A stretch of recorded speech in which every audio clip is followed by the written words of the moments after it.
आसान है। Please sir. Mentally strong कैसे होते हैं और मेंटली स्ट्रांग होने का मतलब क्या है, ये हमको मिल करके आज फाइंड आउट करना है। पहले ये देखना है कि फिजिकली स्ट्रांग होने का मतलब क्या। सर फिजिकली स्ट्रांग को कह सकते हैं कि जिसके पास स्ट्रेंथ, स्टेमिना और एंड्योरेंस तीनों हो तो उसे फिजिकली फिट कह। Excellent point, let's give big hand for him.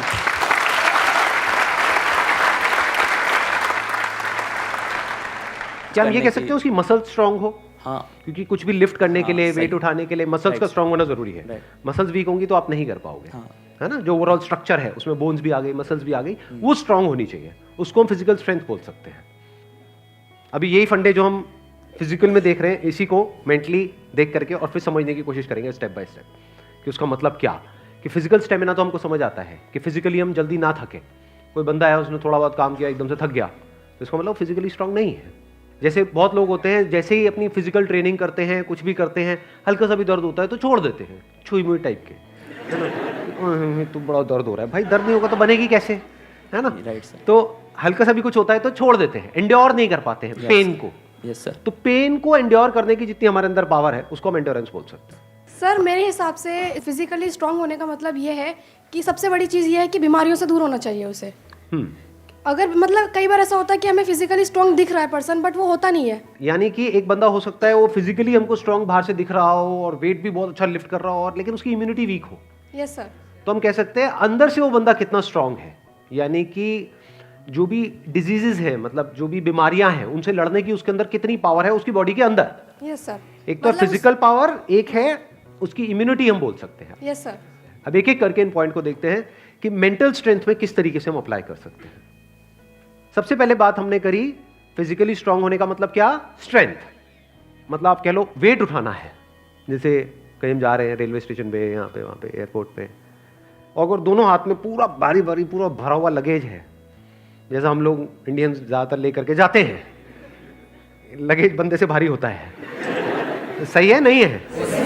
3-3 बंदे बैठ बैठ करके उसको पैक कर रहे होते हैं घर पे, माँ चढ़ी होती है और साथ में बच्चे भी, बेटा तू भी आ जा, तू भी आ जा। पति, अरे तू क्या देगा, इधर बैठ। सारे बैठे हुए हैं और उसको बंद कर रहे हैं, फिर उसको उठा रहे हैं, है ना। तो कहने का मतलब है कि अगर आपकी मसल स्ट्रांग है तो आप उठा लोगे, एफर्टलेसली उठा लोगे। इसी को तो फिजिकल स्ट्रेंथ कहेंगे। एक है बहुत एफर्ट लगा के आपको कुछ छोटा सा काम करना पड़ रहा है, एक है बहुत बड़ा काम भी आप कर रहे हो बिना किसी एफर्ट के। क्यों? क्योंकि आपकी बॉडी स्ट्रांग है, आपकी मसल स्ट्रांग है। बिल्कुल इसी तरह से थिंकिंग मसल्स, यानी कि कोई प्रॉब्लम आई तो आप ये देख सकते हो आपकी थिंकिंग मसल्स कैसी है, बेस्ड अपॉन कि आपका रिएक्शन कैसा है जब कोई आपकी लाइफ में प्रॉब्लम आती है। 3 सिचुएशंस हैं यहां पे, तीनों को एक एक करके देखते हैं। एक है कोई बड़ी प्रॉब्लम आई हमारे सामने और हमने अपने हथियार डाल दिए और हम एकदम से परेशान हो गए, तो हम क्या कहेंगे, हमारी मेंटल मसल्स कैसी है, वीक है।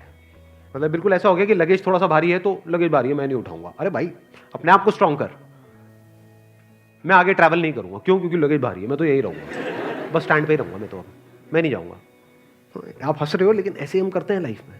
कोई बड़ी प्रॉब्लम आई तो हम क्या करते हैं, अपने हथियार डाल देते हैं। मतलब वी गिव अप, फेस ही नहीं करते हैं उस प्रॉब्लम को। ऐसी कोई प्रॉब्लम नहीं है जिसका सोल्यूशन ना हो इस दुनिया में। अगर प्रॉब्लम है तो सोल्यूशन भी है, बट सोल्यूशन तक पहुंचने के लिए we need thinking muscles. We need to think a lot in the right direction. और ये राइट डायरेक्शन और रॉन्ग डायरेक्शन क्या है? राइट डायरेक्शन मतलब solution oriented approach, wrong direction मतलब प्रॉब्लम ओरिएंटेड अप्रोच, कि हम प्रॉब्लम में ही जाकर के स्टक हो गए हैं, बस उससे आगे बढ़ ही नहीं रहा है हमारा दिमाग। इसको हम कह सकते हैं मेंटली हमारी जो मसल्स हैं वो वीक है, मेंटली हम वीक है। दूसरा सिनेरियो क्या है, कोई प्रॉब्लम आई, उससे हम लड़े और लड़ने के बाद में बहुत एफर्ट लगाया, बहुत दिमाग लगाया, बहुत मेहनत करी, लड़े और जीत गए। मतलब उस प्रॉब्लम का हमने सॉल्यूशन निकाल लिया। क्या हम कह सकते हैं कि आप मेंटली बहुत स्ट्रांग हो? नहीं, no. Why?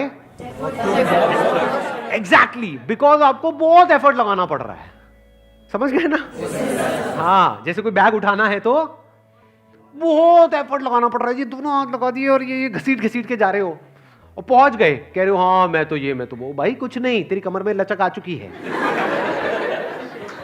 The second scenario is better than the first scenario but not as good as the third scenario. Third scenario क्या है?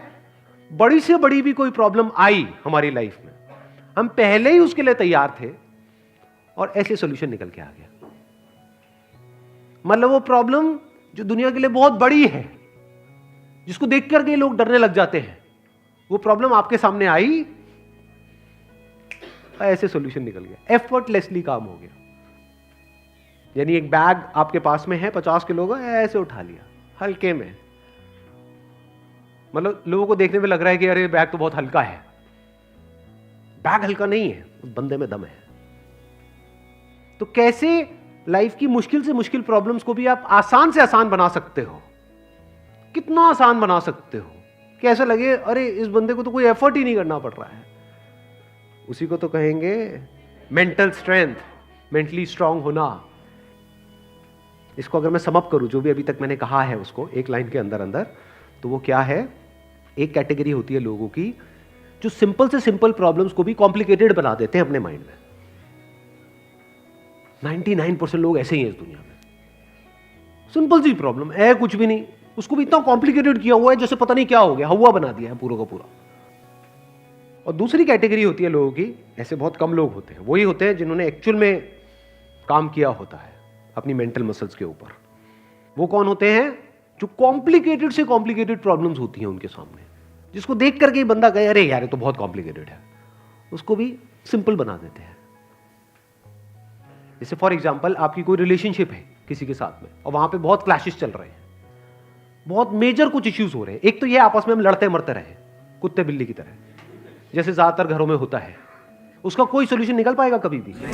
नहीं। तो हमें क्या करना होगा? समझना होगा इस रिलेशनशिप में प्रॉब्लम है क्या।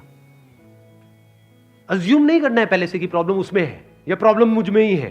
ये भी एक विक्टिम मेंटालिटी होती है, मेरे में ही कमी है, वो तो सब सही है बस मेरे में ही कमी है जी। ये भी बड़ी गंदी मेंटालिटी होती है, victim mentality.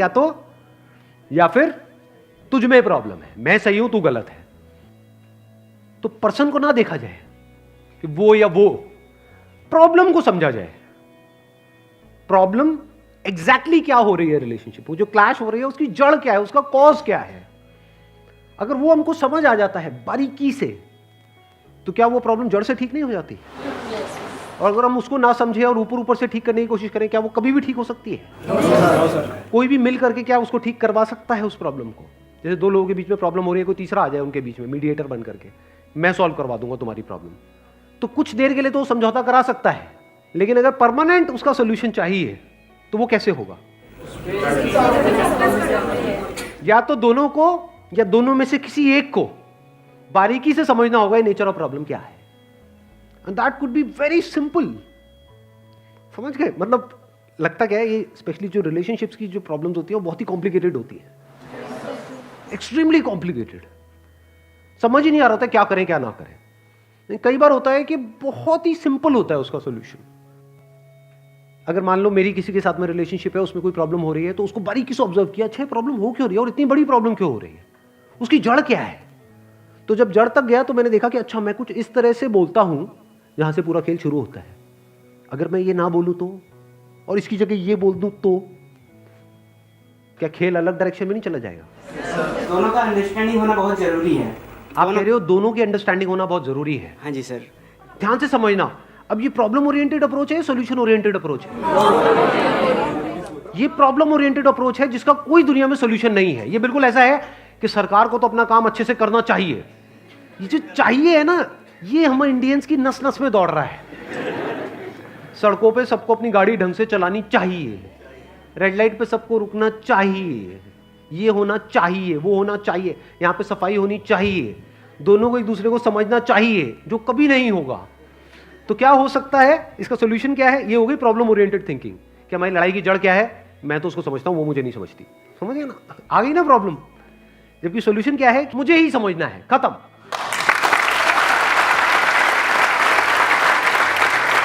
Thank you so much for coming.